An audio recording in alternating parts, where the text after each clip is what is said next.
12 साल जिन्होंने एमएलसी पद पर रहा है, 12 व्यक्ति 12 वर्कर का नाम नहीं जानता हो। ऐसे एमएलए एमपी को सुरक्षा दी जाती है सरकार के द्वारा, उनको भी गार्ड उपलब्ध कराया जाए। उनका मानदेय वार्ड सदस्य का 25,000 हो, मुखिया का 50,000 हो, समिति का 75,000 हो और जिला परिषद का 1 लाख रुपया मानदेय हो। कोई बीजेपी से खड़ा हो जाता है, गठबंधन करके उस जीत जाता है, तो उसको दिमाग में रहता है अरे बीजेपी से टिकट ले लेंगे, आरजेडी से टिकट ले लेंगे, एलजेपी से टिकट ले लेंगे और इससे टिकट लेंगे तो जीतबे करेंगे। तो जब इस तरह का मानसिकता जब नेता में हो जाएगा तो क्यों वो काम करेगा? वो तो चाहेगा कि हम किसी पार्टी को फिनांस करके अपना टिकट ले।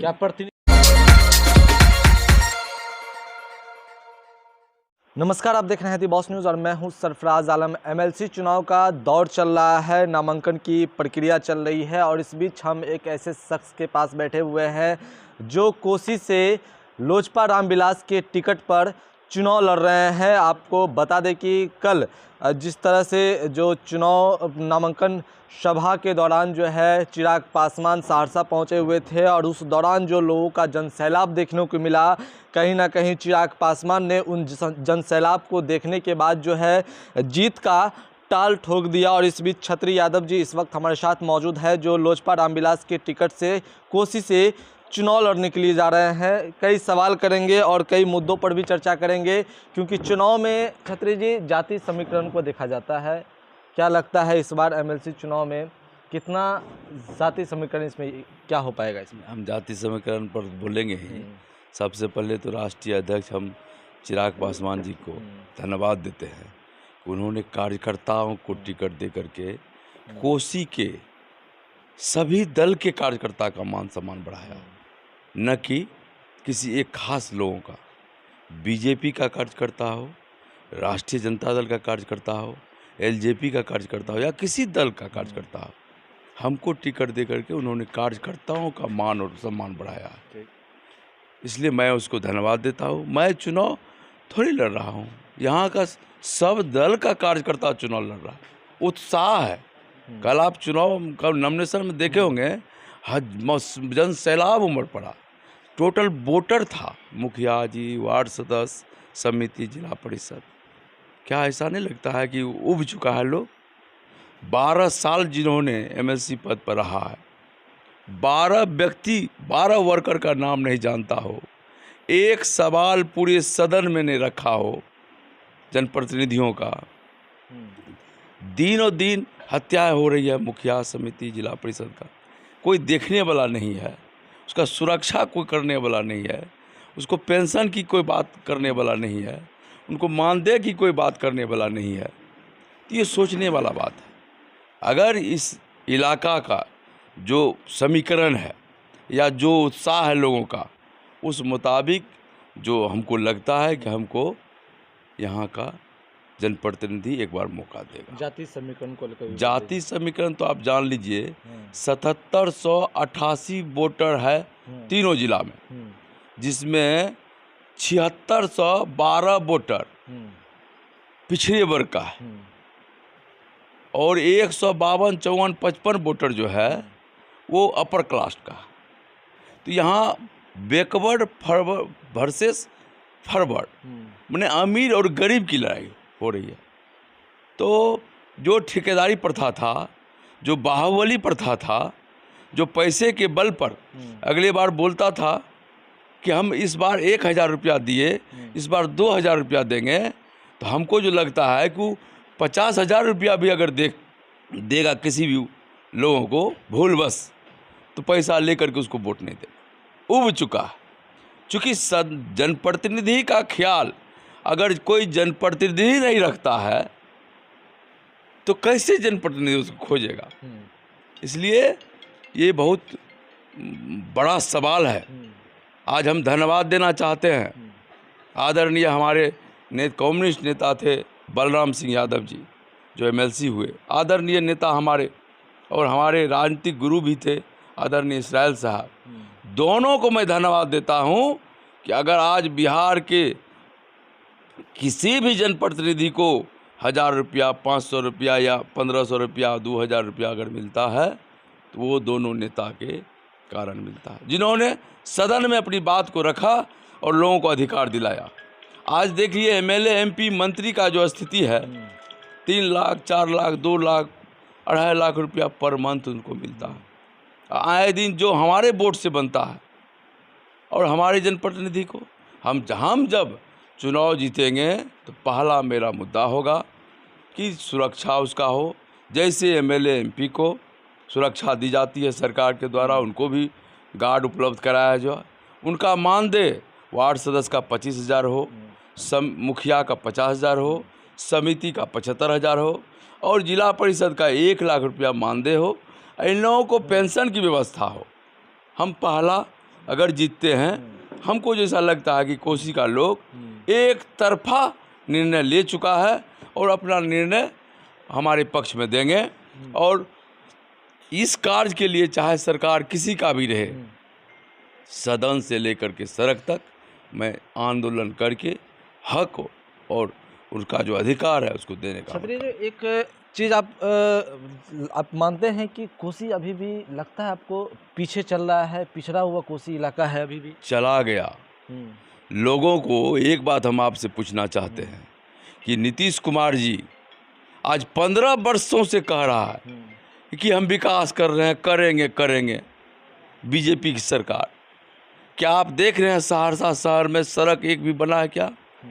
किसी गांव में एक विकास हुआ है क्या? मधेपुरा में कहीं कुछ हुआ है क्या? सुपौल में कितना दिन और रहेगा तो विकास करेगा? हमको इस बात का चिंता लगाओ। हॉस्पिटल की स्थिति देख लीजिए, एक बेड नहीं है, एक दवा नहीं है। मंगल पांडे जी कोरोना जैसे जान दिखा करके नहीं आता था, उसी तरह जो भर कोरोना जो था बीमारी, उसमें मंगल पांडे कहीं नज़र नहीं आया।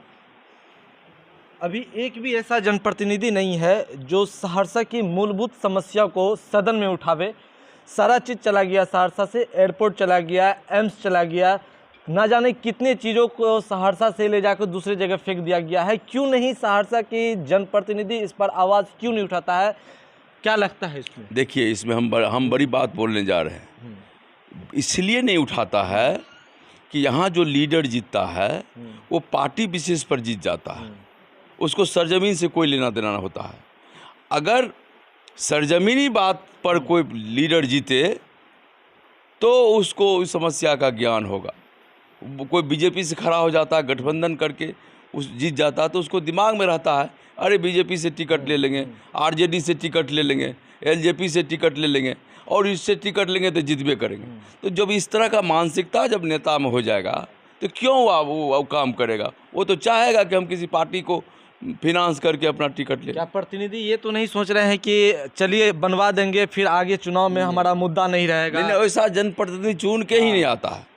वैसा जनप्रतिनिधि इस बार मौका मिला है कोसी के लोगों को, और जो चुनने जा रहा है कोसी का लोग, मैं उनको तहे दिल से शुक्रिया अदा करता हूँ कि लोग का जो मन मिजाज है वो हमारे साथ है। हम उनके दुख सुख में हमेशा 24 घंटा उपलब्ध रहेंगे। जो कभी नहीं हुआ है वो हम लोगों को मान सम्मान दे करके पूरा करेंगे। पंचायत के प्रतिनिधियों से ही सवाल एक है, वो भी करेंगे आपसे। लगातार हमला पंचायत के प्रतिनिधियों पर हो रही है, चाहे वो मुखिया हो, समिति हो, चाहे अन्य कोई पंचायत के प्रतिनिधि हो, उसको लेकर आवाज़ उठाने वाला भी कोई नहीं है। क्या उम्मीद लगाया जाए? ठीक है, आपको मत देकर आपको उस काबिल बना देती है जनता, क्या उसके लिए आप खड़ा उतरने का काम हमेशा करेंगे? तो हम बोले पहला सवाल होगा उनका सुरक्षा। सड़क से सदन से सड़क तक मैंने आंदोलन करने का काम करूंगा, चाहे उनको दुनिया का जो कर्म करना पड़ जाए, उसको सरकार कोई भी सरकार को चलने नहीं दूंगा। उनके सुरक्षा का सवाल। आज देखिए रात में भी एक हत्या हो गई नवट्टा में, रात में भी हत्या, कोई देखने वाला नहीं है। पुलिस अभी तक 6 गोली मारी गई, अभी तक पुलिस नहीं गई है। क्या उस माँ को जिसका बेटा गया, क्या उस पत्नी को जिसका पति गया, क्या उस बेटा को जिसका बाप चला गया, कोई देखने वाला है? एक सहानुभूति 3 दिन 4 दिन से यहाँ उप मुख्यमंत्री बैठा हुआ है, बिहार का सारा मिनिस्टर यहाँ बैठा हुआ है एमएलसी चुनाव के लिए, अब यहाँ की जनता को हराने के लिए। जनता लड़ रही, यहाँ की जनता को हराने के लिए जो पूरा बिहार सरकार बैठा हुआ, उसके सामने हत्या हो जाती है और बिहार सरकार का एक अदना मिनिस्टर या विधायक, कोई सम्मानित माननीय विधायक नहीं वहाँ पहुँचता है। ये शर्म की बात है।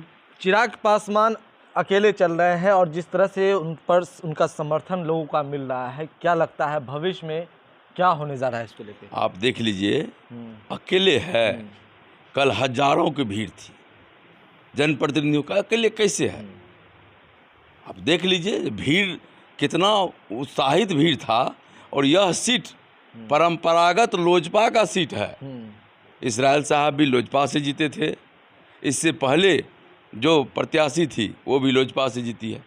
और लोजपा जब हम पर भरोसा किया है, हम तो सभी लोगों से आग्रह करते हैं, निवेदन करते हैं और प्रार्थना करते हैं कि भाई एक बार हमको मौका दीजिए, आपके दुख सुख में हमेशा खड़ा रहे। जनता तो लोजपा पे भरोसा कर देती है और जनता उसे दे देती है कि जनता का जो विश्वास है, जो खरा उतरना चाहिए, वो प्रतिनिधि नहीं कर पाते हैं, जिस कारण जनता नाराज़ हो जाती है, निराश हो जाती है। इसीलिए ना हमको चुनेगा लोग।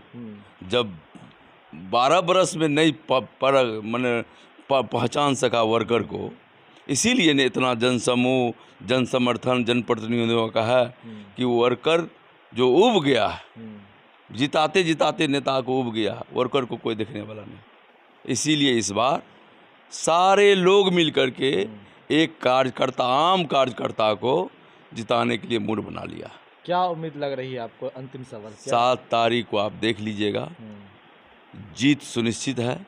उस दिन हम सब लोगों को अभिनंदन करेंगे और सबको मिठाई खिलाएंगे। चलिए, 7 तारीख को जीत सुनिश्चित है, ये सारा दावा जो है छत्री यादव कर रहे हैं। लोजपा के टिकट से ये चुनाव लड़ रहे हैं कोसी से। अब इन्होंने कई बड़ी बातें इन्होंने कही है और साफ तौर पर कहा है कि जो जनता की समस्या है उसको नहीं उठाना चाहती है और ना ही उनके समस्या का समाधान किया जाता है, जिस कारण जनता निराश हो जाती है। ऐसे में इन्होंने कहा है कि लोजपा रामविलास के राष्ट्रीय अध्यक्ष चिराग पासवान को लोग समर्थन कर रहे हैं और उनका समर्थन लोगों को मिल भी रहा है और उम्मीद है कि लोगों का समर्थन मिलेगा और 7 तारीख को जो परिणाम आएगा वो देखना काफ़ी दिलचस्प होगा, वो देखने वाली बात होगी। और समर्थन जिस तरह से चिराग पासवान सहरसा आए हुए थे, जिस तरह से लोगों का जनसैलाब देखने को मिला, उससे कहीं ना कहीं लोगों में उम्मीद जगी चिराग पासवान के प्रति कि ये एक युवा नेता है और इसके आने से बिहार में बदलाव ज़रूर होगा, कोसी में बदलाव ज़रूर होगा। और इसको लेकर उन्होंने, चिराग पासवान ने छत्री यादव को टिकट दिया, चुनाव लड़ने का ऐलान किया और इन्हें समर्थन किया। अब देखने वाली बात ये होगी कि छत्री यादव जी कितना लोगों के बीच खड़ा उतरने का काम करते हैं और चुनाव जीतने के बाद जो है समर्थन लोगों की, जनता की समस्या को कितने हद तक ये दूर कर पाते हैं।